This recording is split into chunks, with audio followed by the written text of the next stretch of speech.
wasiirka wasaaradda dhalinyarada iyo ciyaaraha dowlad goboleedka Hirshabelle oo ay barbar socdaan xubno ka tirsan labada gole ee dowlad goboleedka Hirshabelle ayaa ku dhawaaqay ololaha dib u dhiska garoomada kubadda cagta ee Hirshabelle kaasi oo wajigiisii koowaad laga daafurayo garoonka kubadda cagta ee Shangole oo nasiib u yeeshay in lagu bilaabo dhismaha.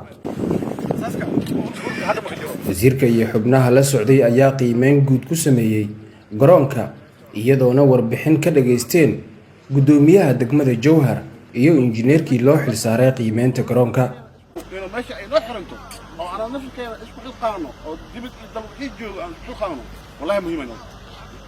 wasiirka iyo xubnihii la socday oo isugu jira wasiiro iyo xildhibaano maamulka degmada iyo midka gobolka ayaa budhiga hoosha gudaha galay waxayna goyn u galeen geed yuhuud axmiray garoonka.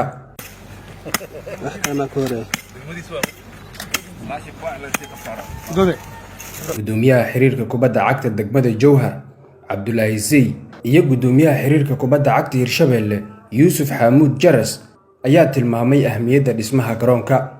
maalintii la doortay ilaa maanta waxaan raadinayay sidii aan garoonkan degmada Jowhar oo dhismihiisa madaxda meesha ugu sareyso ilaa iyo iminka meelan aan madaxa gelinin male. alxamdulilah maanta ilaahay inoo soo fududeeyay. waxaa la yidhi dalkiisa dhiso room hal maalin ku dhismin waxaan jeclahay inaan ku dhisano garoonkan gacmeen annaga aan bilaabano aan dhisano hadduu ilaa yaraa ilaa garoomada maamul goboleed kulli waa dhisiyiin kana dhiman. Cismaan Maxamed Mukhtaar Cismaan Baari gudoomiyaha degmada Jowhar iyo gudoomiye ku-xigeenka arrimaha dib u heshiisiinta iyo isku xirka federaalismka gobolka Shabeellaha Dhexe Maxamed Tooxow Cabdi iyo xildhibaan Macaani Xaaji Axmedey Aarow oo ah gudoomiyaha guddiga dhalinyarada iyo ciyaaraha baarlamaanka Hirshabelle ayaa ka hadlay. anigoo ku hadlaayo magaca maamulka degmada Jowhar shacabkiisa kala duwan ayaan ballan qaadaynaa hadduu al yiraahdo in aan ka qayb qaadano contribution kasto ee nala ka baahdo in lagu horumariyo meelaha danta guud. waxaa la yiraahdaa biyo sacbahaga looga dhargaa dadka iyo deegaanka dadka u dhashay ka soo jeedo gobolka Shabeellaha Dhexe inay maarkaysaa dal dadkiisa dhistay ay xawaahay u istaagaan garoonkana la dhiso.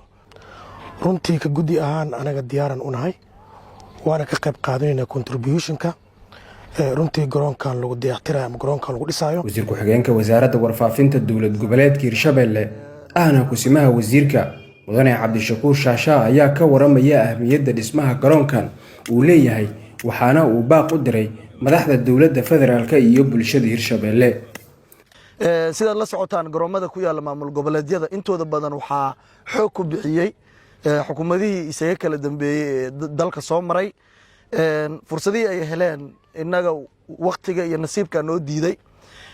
waxaan rabaa inaan uga faa'iideysto dowladda federaalka Soomaaliya madaxweyne xasan sheekh iyo ra'iisul wasaare xamse inay naga caawiyaan ka Hirshabelle ahaan sidii dhismaha garoonkan ay nooga gacan siin lahayn maadaama dowladda federaalka ay garab siisay maamulada kale garoomada ku yaalo dhaqaalaha ku baxay aan ognahay oo aan dhaqaale yar ahayn.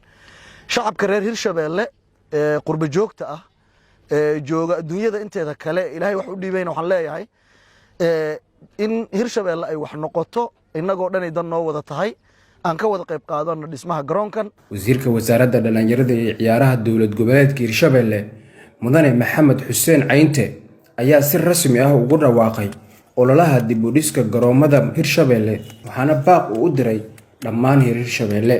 ma rabno maxaa la yiraahdaa inaan bilowga hore annagoo aanan dhankeena aan diyaar ka ahayn inaan caawinaad iyo dad kale aan ula tagno marka waxaan rabnaa marka hore inaan xaqiijino rabitaanka inuu bulshada uu ka jiro garab istaaga inay bulshada diyaar u leeyihiin. qorshaha wasaaraddan wuxuu yahay howlaha la qabanayo ee dib u dhiska garoomada inay bulshada ka bilaabato ayaga inay diyaar yihiin u bilaabato contributionka ugu badan ayaga ay geysaan dadkooda halkan jooga iyo dadka kale daneeya sportiga ee ku nool dunida idil annagoo abiil u jeedinayno inay ka qayb qaataan